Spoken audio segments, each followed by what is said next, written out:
Hello everyone, and welcome to your Module 2, which is technically your weeks 1 and 2 anyway. I want to talk a little bit about the contents of this week's module. When you go into your Module 2 and you see theater, you'll see in your topic 1 that it says theater as ritual, ancient Egypt to Rome, and Aristotle's poetics as they apply to drama. Now, you might go through that PowerPoint and think, well, wait a second, I didn't know I was taking a religious studies course. You're not. There's a reason for everything in this class. And when I teach Intro to Performing Arts, I like to kind of start at the beginning, or as far back as we can really go with concrete information. So I start in Egypt as it pertains to theater by talking about ritual and ritual itself. So theater in and of itself is a ritual. If you think about it like that, you can liken it to almost any kind of religious ritual.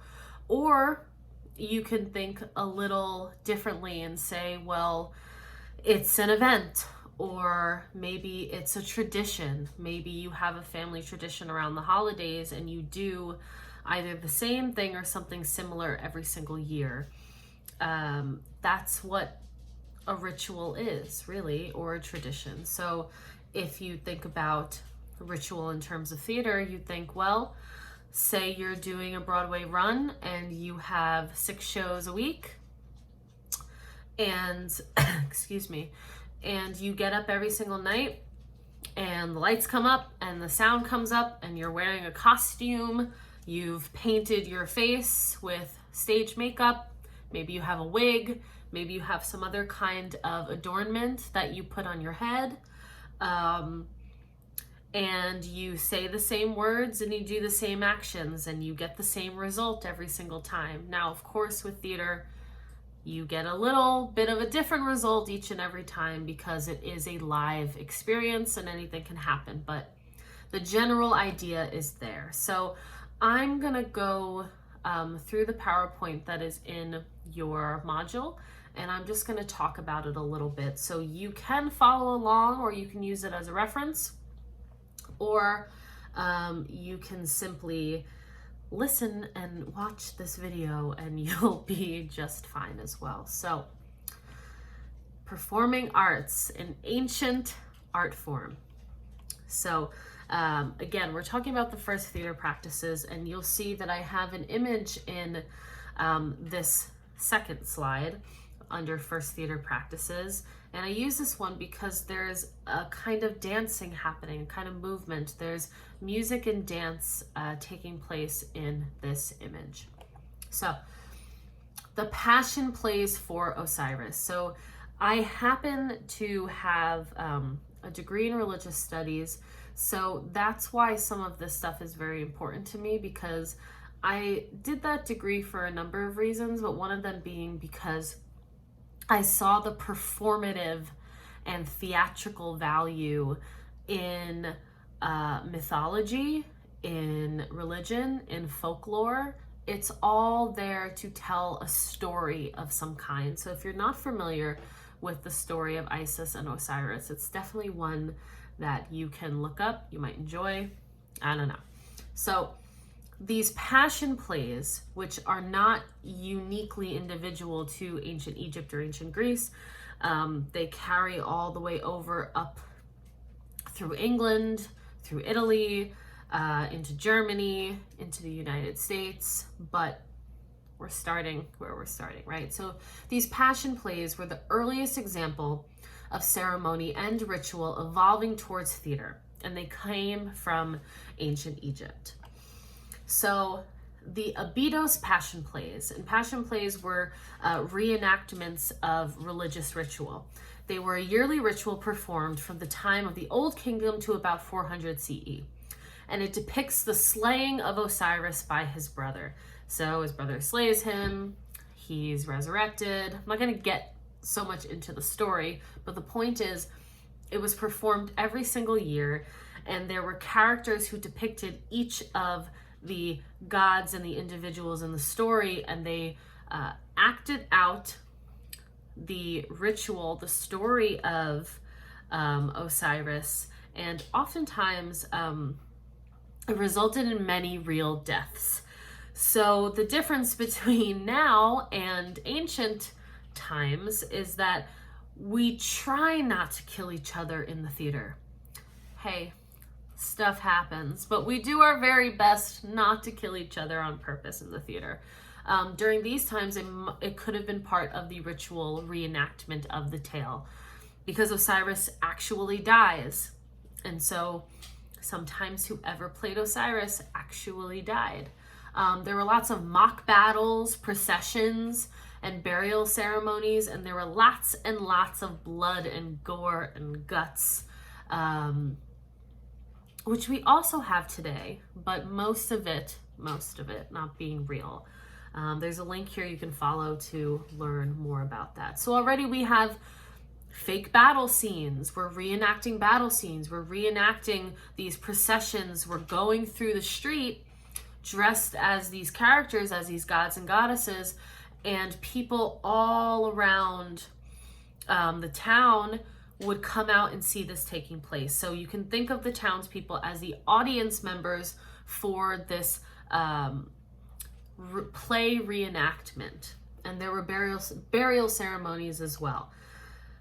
So now we're moving away from this performative value that we have. We have townspeople as audience. We have actors playing out these roles. And we're moving into another part of the theater, which is the text itself. So we have pyramid texts. This contained dramas sending the dead pharaoh off to the underworld. It depicts the continuity of life and the pharaoh's power over death itself. So these pyramid texts would be read out loud, and they, if you were to just read them and not have any performance value attached to that, they were dramas. So they were depictions of the play itself. There were texts, there were images accompanying this text, and it was a play that could be reenacted, and it depicted this scene. It depicted this life, this play itself. So we have performance, we have screenplay. And there's an image here that shows the pharaoh traveling through the underworld, if you are looking at your PowerPoint. Now, there's also an image here, and there's a link you could follow as well, but in this slide, it talks about makeup, costume, and display. And if you look at the image that I have attached here, there are a few things that you can pick out. There's makeup, there is a type of costume, there's a garment of sorts, there's a headpiece, and there's jewelry. And these are all of the same sorts of adornments that we as actors use when we're either portraying a character or we're getting into costume, getting into the role. Now, moving a bit into Greece, the ancient Greeks themselves believed that order and harmony exist in the universe. The order of the universe brings order and logic to man. It's a little bit of philosophy here, just bear with me. So we have some terms here. So dike is the balance between too much and too little. Virtue consisted of mental, emotional, and physical. And then we have adike, the opposite of virtue.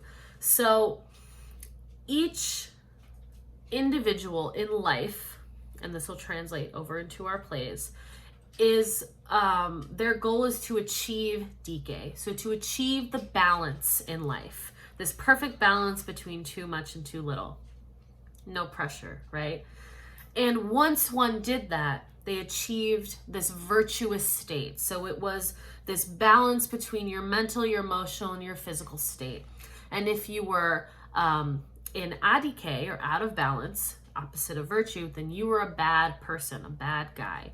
So all of these Greek tragedies, and even the comedies that we still have today, show characters that are virtuous and something happens, which is usually hubris or too much pride, that causes them to fall out of Dike, and there the play begins, and they go on the hero's journey to get back into Dike, back into balance. So these ancient thoughts and ideas that the Greeks had translated right over into their plays.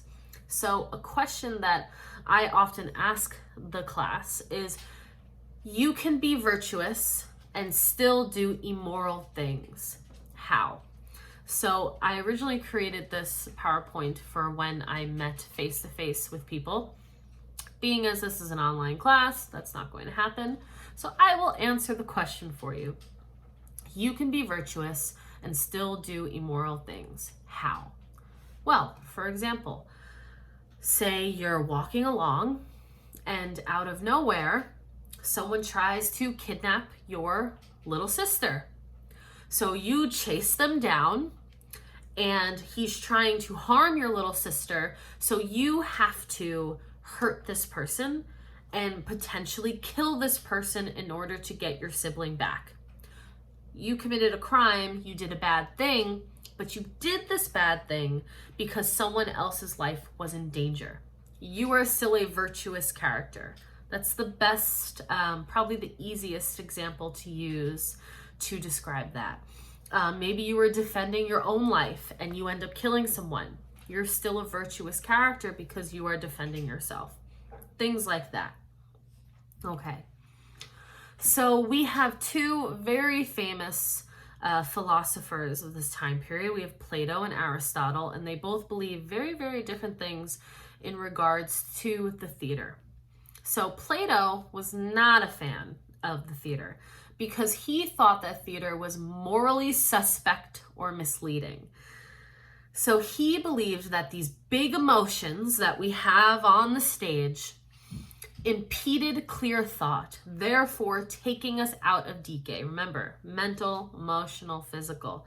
So now we have these wild emotions that lead to a clouding of clear thought, because essentially what he thought was happening, Plato, was that we were getting up on stage and telling lies. And so how could we be virtuous people as actors if we get up and we tell lies? Aristotle, on the other hand, thought theater had an ethical utility. What does that mean? Didactic theater can teach us. So when I say didactic, I mean that it is a reflection of life. So we're watching a theatrical performance that is going to give us a set of morals and rules, and it's going to teach us something. It's actually teaching us how to be virtuous people. It's teaching us how to be good people. It's giving us a set of examples on how we should be living our lives, because we watch the downfall of these characters, what led to that downfall, and how they redeem themselves. So Aristotle believes that pity attracts us and fear repels us. So if we watch a character be harmed for no reason, we feel very bad for this person. We pity that person. And we think, oh, that's a good person. We want to help them. The individual who is committing this atrocity against them is very bad. And the same for fear repels us. There's a very famous play, Oedipus, which we get into. Unbeknownst to Oedipus, he kills his father and marries his mother and has her children. There's a whole lot of wrong going on there. It disgusts us and it repels us. And what happens at the end of that play, well, it's a tragedy. I'm not sure if I assigned it, so I'm not going to tell you just in case. But it's a tragedy, and we as the audience go, oh God, Oedipus did these bad things. He harmed his own father, he killed him, and then he took his mother to bed. And look what happened to him. So that's this idea of didactic theater can teach us not just about life, but about being good, moral, virtuous people. Moving on. Always love to start the semester with some death and incest. It's a good way to go. So Aristotle believed that there were certain qualities and characteristics that made the tragic hero. And I have them listed for you in their PowerPoint. That person is noble. They have a reversal of fortune somehow. They have a tragic flaw, which is most often hubris or too much pride. Then he has to recognize his mistakes. There's a moment of catharsis. Oh no, I've killed my dad and married my mom. He must be virtuous. So even though Oedipus did those things, he didn't do them willingly. And he took steps to right his wrongs. So he's still a virtuous guy. Ew, right? And they must act appropriate to their status, which it's a bit of antiquated language when it's out of context. So what that means essentially is that a king acts like a king, a joker acts like a joker, a peasant acts like a peasant, and so on and so forth. They're consistent, so they don't flip-flop between either their status or their behavior, and they are lifelike. So I can relate to this person because they have qualities, they have human qualities, and they're a real person, okay? Now, Aristotle's take on comedy is a little bit different. So Aristotle believed that theater, or what he called imitation, is divided into a superior action and an inferior action. So Aristotle believed that tragedy imitated the superior action, whereas comedy imitated an inferior action. So comedy should highlight the ridiculous, which is a species of the ugly. So we're looking at things that are not so great that we do as human beings, essentially. So it should follow the same form as tragedy, like we just discussed on the last slide, and somehow speak to the universal, have a beginning, middle, and an end. That's what makes a story after all. So I have a lot of links in this slide that you can follow.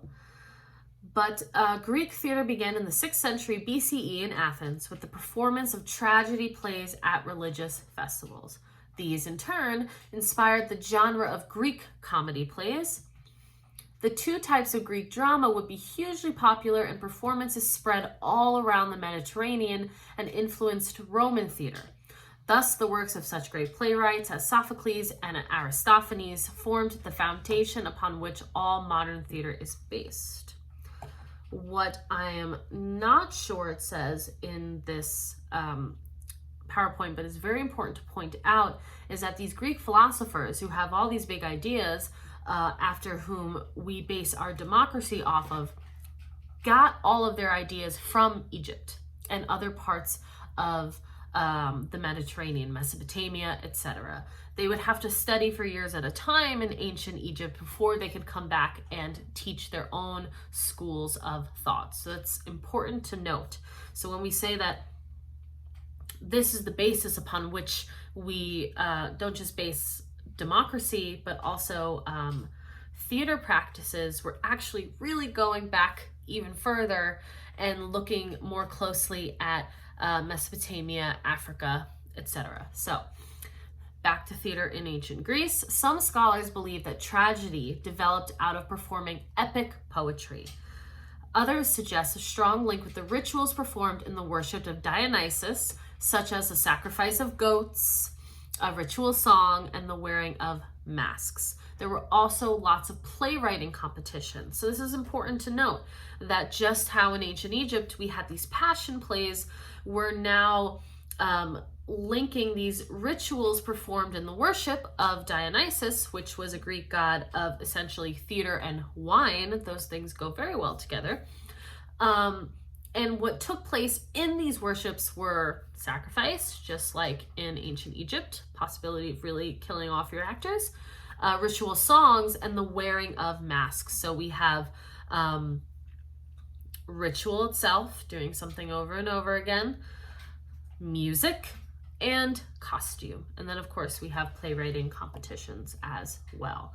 So a note on attire: due to the restricted numbers of actors, each performer had to take on multiple roles where the use of masks, costumes, voice, and gesture became extremely important. So theater in ritual. And there's a lovely image here of some mask work. And the mask work was very predominant in the Roman theater scene. So that's where we're segueing into right now. So Greeks were always questioning human nature itself, whereas Romans sought to manage the world instead of understanding it, which is pretty indicative of their practice of going to other places, taking over, and murdering lots of people, right? So ritual becomes a drama when the belief goes away. So that's the very important difference. We have Egypt and Greece, we have ritual, a very strong belief system, and drama that was born out of religious practice. Whereas in Rome, they said, well, wait a second, this seems like a lot of fun. Let's just make shit up and see what happens. Not that we're completely erasing the idea that these sorts of rituals can be there to honor a certain religious figure, but now we're really kind of moving away from specific passion plays or ritualistic plays and going more towards just straight theater. So again, ritual becomes a drama when the belief goes away. So Romans, when they came to power, they adopted many Greek customs into their culture. They no longer saw theater as didactic, so they no longer saw it as a teaching tool. So instead, they implemented all of these new sorts of things into their practice that really spoke to the spectacle, the entertainment value. So acrobatics, gladiators, jugglers, athletics, chariot races, sea battles. I mean, talk about like the early beginnings of Marvel Universe and those kinds of films. This is, I mean, give me a real sea battle and then we'll talk, right? Boxing and animal fights. So entertainment tended to be grandiose, sentimental, and diversionary. So there was lots of fighting taking place and still lots of blood and guts and gore, because that's what people liked for entertainment value. So now going back, this is what I mean when I say we still have a belief system and we still have these religious plays. So there were Roman festivals. They honored the gods for different seasons. So there's long days of big theatrical displays. And what's very interesting about these festivals is that they were paid for by like one wealthy man or the government. There was free food and drink for the masses. So lots of big spectacle, all day, all week festivals, lots of food and drink, completely free. That sounds like a really good time, right? And all of these acting troupes would travel from all over the place and come for these Roman festivals. So there are a couple of different forms of Roman theater. So first we have the drama, of course. So from 240 to 204 BC, Andronicus wrote, translated and adapted comedies and tragedies into Latin. So he helped to Romanize the Greek drama. So he took existing work and he translated it for a Roman audience. Then we have pantomime.